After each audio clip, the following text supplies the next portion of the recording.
Today we're doing a quick makeup routine and we've just gotten started by putting our primer on. I did already do this step before I even started recording.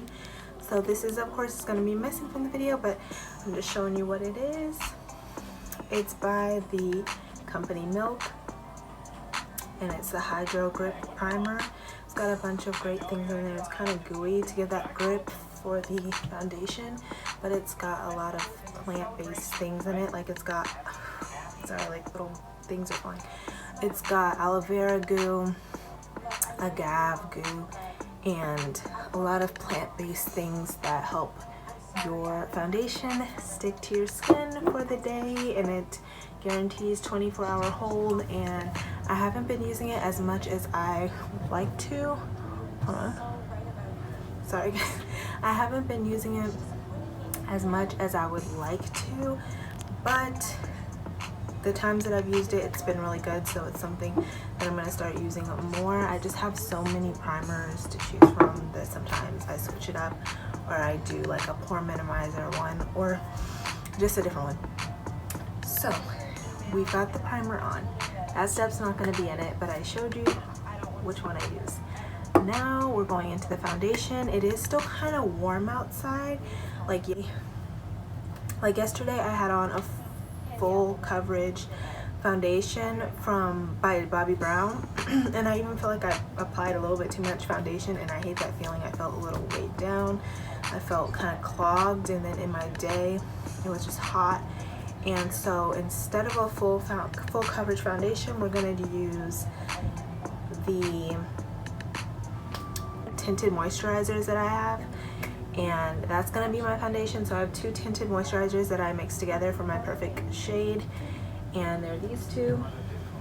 It's kind of got some stuff on it, so my bad, but it's the Dream BB Fresh 8-in-1 Beauty Balm. This is like the lighter tint, and then the Covergirl Clean Matte BB Cream for oily skin. So both of these are BB creams, that's the word I was looking for.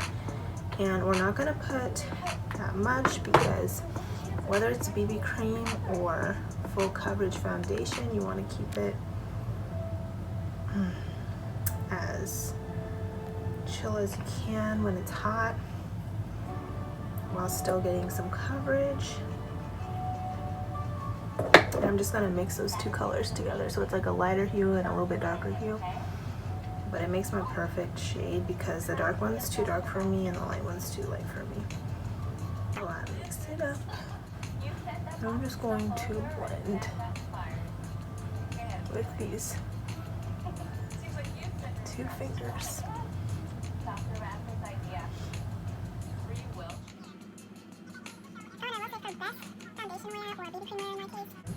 Make sure you allow this particular primer to sit for a minute before you put your BB cream or foundation on, because it just says to do that for a good grip. It says like it can't attach. It won't attach if you don't give it some time to blend. And I'm just gonna make sure I don't overdo it, because sometimes I could just get so into blending that I put too much. And so just make sure everything's blended in.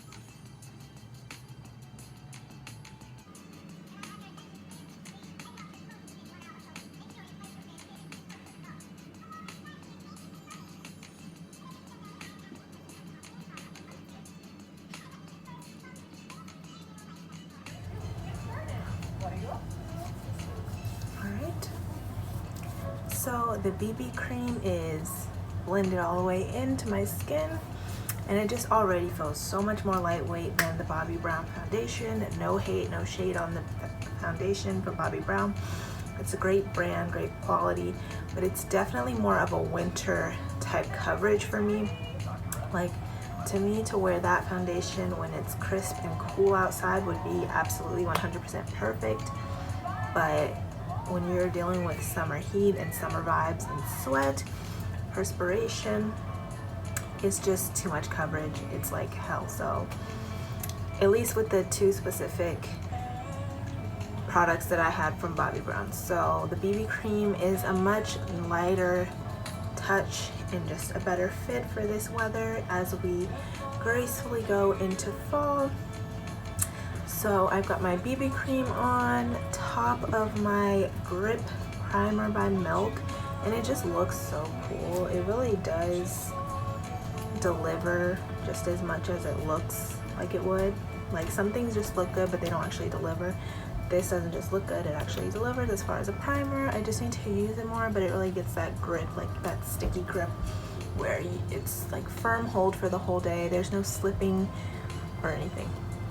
So we've got a nice kind of glowy, dewy foundation look, but we want to mattify it, or at least I do, because I tend to get oily throughout the day. So right now it looks glowy, but if 2 hours pass, then it's gonna go from glowy to like full-on oily and like hot mess. So we are gonna do a light little matte layer of setting powder to make sure nothing's oily, and so that eventually in a couple hours it'll just look glowy and not oily.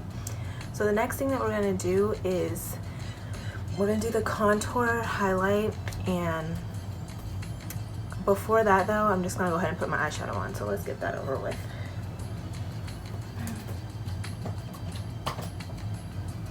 I'm using two things for the eyeshadow. It's pretty simple. I usually just lately have been using this, and then I stop with that. I use this on my eyeshadow, on my eyelids, and then I just I want my eyeshadow to have a little bit more of a pink hue.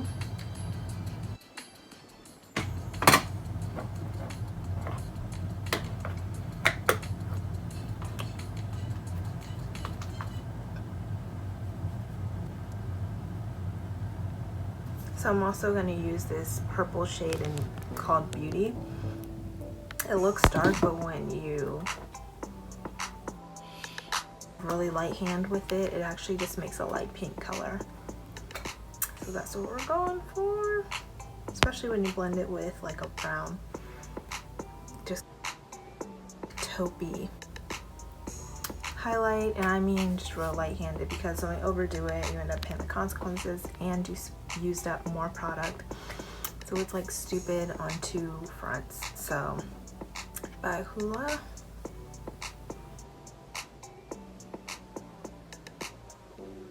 A little too harsh. This is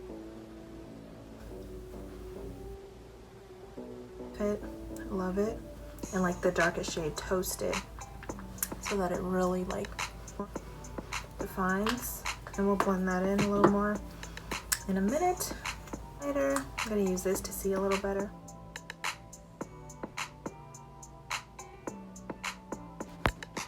Here I'm applying my concealer, which serves as a highlight, and I'm making just subtle tribal marks because I do want to keep it lightweight. I've already applied my contour, and yeah.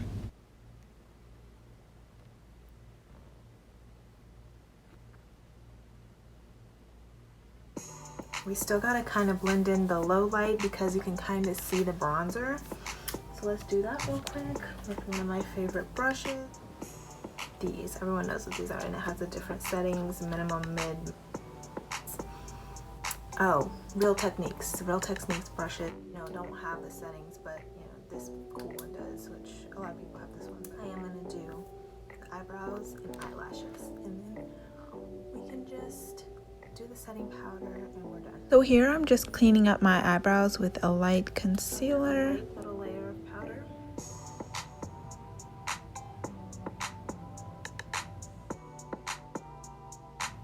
Here I'm going in with some blush to give a nice glowy look to my cheeks.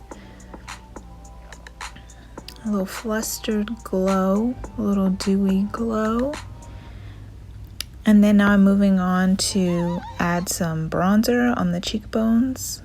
It's very subtle, but very slimming to the face. Nice little touch in the color Toasted. Now I'm using my eyelash curlers, getting them prepped for some mascara, and then I go in with the mascara after. I don't think that's recorded, but I am gonna add mascara. Now here, I'm ready to add a little bit more fluster to my blush with this blush tone lip slash cheek lip tint or cheek tint. So I'm gonna add it to the cheeks this time instead of the lips. And it's very important to blend in because it's very pigmented, but it adds a little bit more of that like pinkish tone because the glowy blush I had on was more peachy, and this is gonna give a little bit more of what I'm looking for, that cranberry crush look and a more toned down outcome.